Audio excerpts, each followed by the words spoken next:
Hi everyone, here is Akhtar and welcome back for more news on Infinite Magicraid, and today I'm gonna talk about the future update coming this Thursday because I have the preview patch note. So I'm gonna talk about it, but before, as always, if you enjoy the content, please like, comment and subscribe. Thank you so much.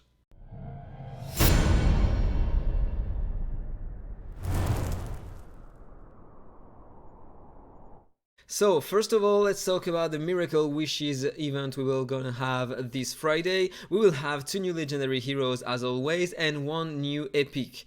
So the 2 new legendary heroes are a Gilliman, a support hero from the Wizard Eye, and Mamuk, a defensor unit from the Eternal Sect. I don't have any more information yet, we will have to wait tomorrow, this Wednesday. And the new epic unit is Anton, a defensor from the Holy Light Parliament. So the Miracle Wish Up event, we will have it from January 6th and to January 8th. We will have 5 legendary heroes in the banner: Gilliman, Mamuk, Hertha, Taff and Valentine. Hertha, Taff and Valentine are not that great units. They are interesting though. If you can manage to get some exclusives on them, Hertha with the 3rd exclusive can be destroying the guild boss, but without exclusives she will be decent but not that much. Taff is great in the arena and in PvE because he can stun enemies on waves, but it takes a lot of time with the Enchant Wand to stun enemies. He can apply some poisons, and this is kinda nice in the arena because passively he can apply a debuff on enemies, so Catherine can't cleanse a control if you play a Nazil or a Sindel, for example, or Quinlan, so this can be really interesting. And finally, Valentine is a decent DPS, but not that much. As epic heroes, we were gonna have the new one, Anton, then Joseph. He is not a great unit. We will have Liz, so this is your chance maybe to have Liz if you don't have her and if you have some Miracle Wishes. And finally, Oboro. He is not a great unit. Maybe to start the game with, but right after he'll lack damage and everything. So as always, we will have the new heroes 2 weeks after that in the regular wishes, so excellent wishes and supreme wishes. Then we will have a new kind of voyage type event, the ice skating, coming from January 19th to January 12th. And this time we will have new rewards in it. We won't have any more legendary units or a legend phantom dragon eyes. We will have a new kind of rewards such as more potions and 5-star eggs. We will have to wait in order to see what are the new rewards. Then some feature adjustments. In Classic and Advanced Arena, the non-stop combat will now be available for adventurers at all tiers. At the moment, you have to reach Diamond or King tier in order to be able to use it, but now you will be able to use it no matter the tier you are in. Why not? Then they optimized the ticket purchase pop-up in Classic Arena, in Advanced Arena and Guild Arena. Now the button max is now replaced by a +10, so probably you will be able to buy tickets by 10 in order to be faster. So yeah, why not?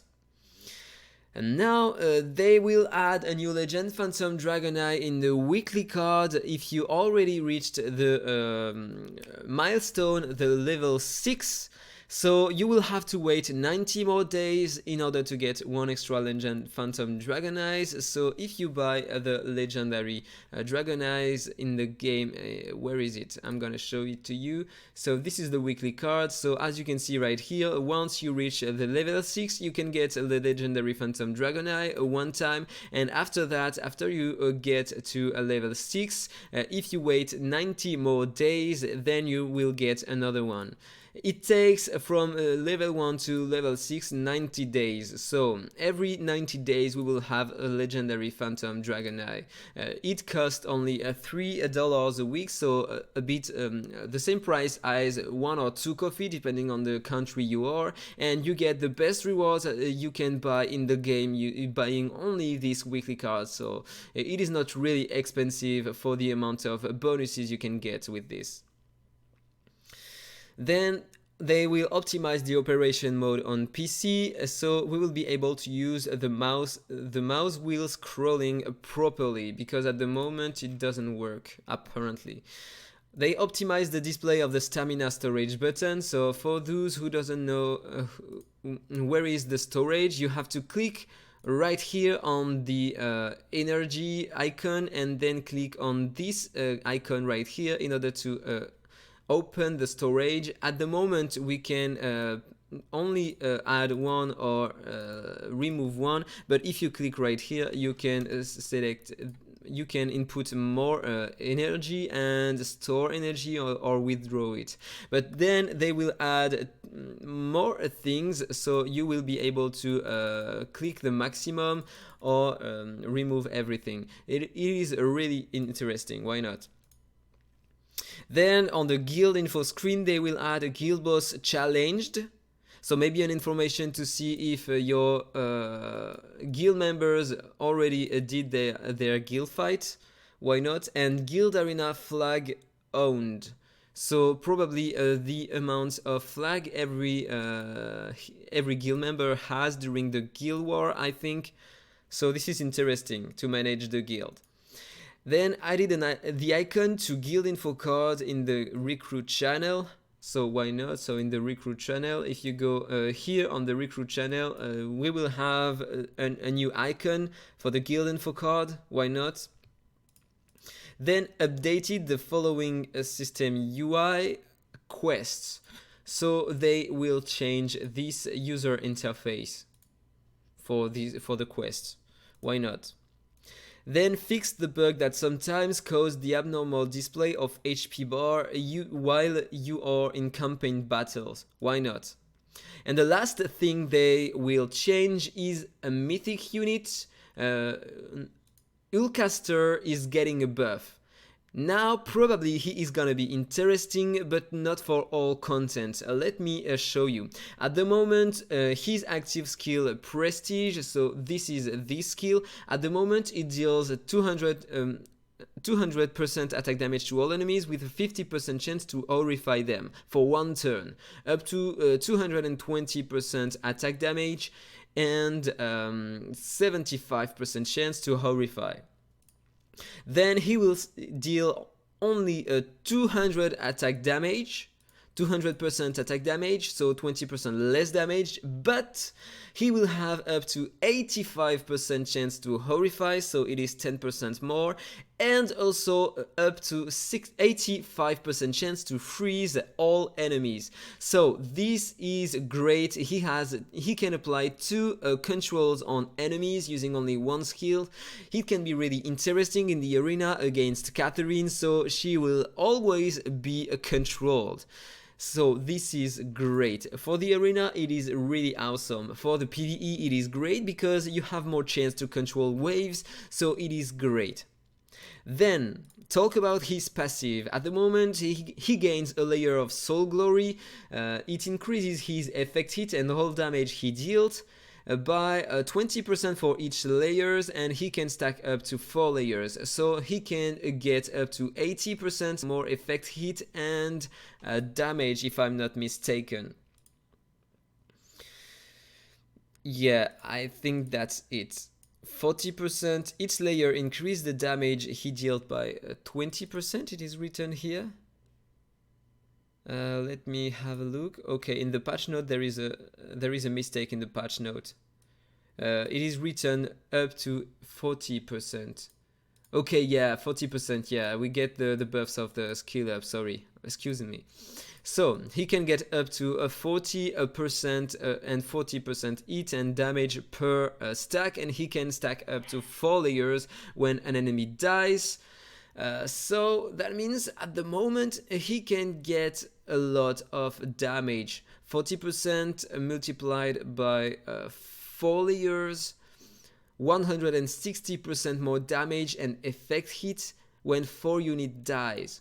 This is great.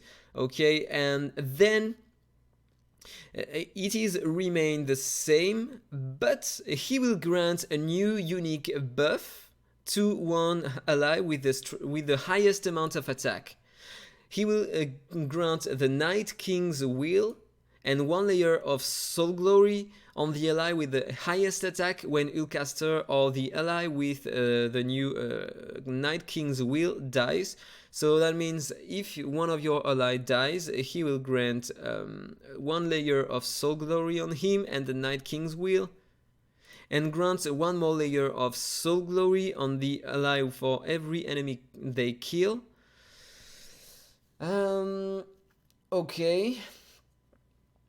Okay, so that means if your highest attacker in your team kill an enemy, he will get a layer of Soul Glory, so he will get 40% more damage and effect hit.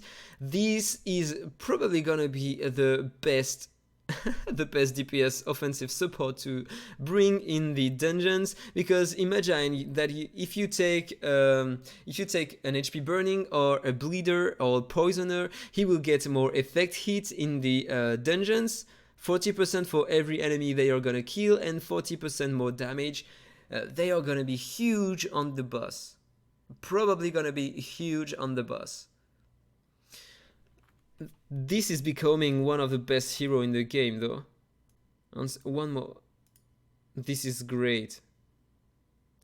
Only up to 1 ally in the battlefield can have the Night King's Will, and Ulcaster will give it 1 more time if the ally is revived. That means now Ulcaster and the ally will always have the buffs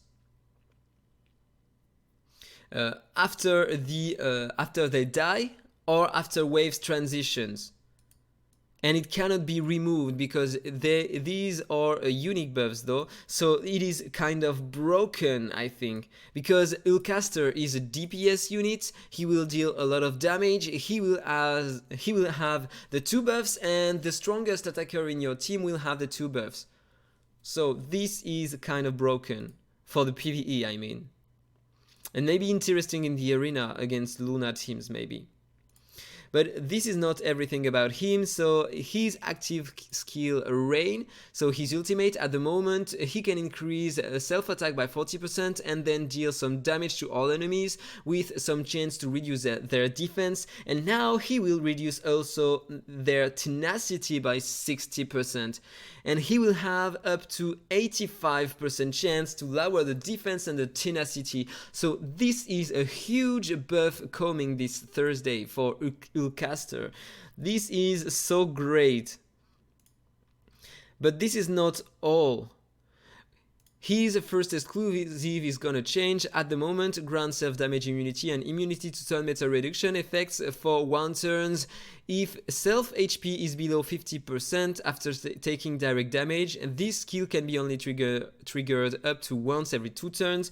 And after the buff, he will grant self-damage immunity and immunity to turn meter reduction effects for 1 turn, the same thing as before. But this skill, when the ally with the Night King's Will kills an enemy after Ulcaster dies, Ulcaster will be revived with 30% of his max HP. So that means if your highest DPS kill an enemy, Ulcaster will be revived. This is interesting more for arena because in dungeons normally your units don't die, or maybe against the boss, but when only the boss remains, you can't kill him and revive or kill another enemy in order to revive Ulcaster. So this is more for the arena. So that was all for the patch note.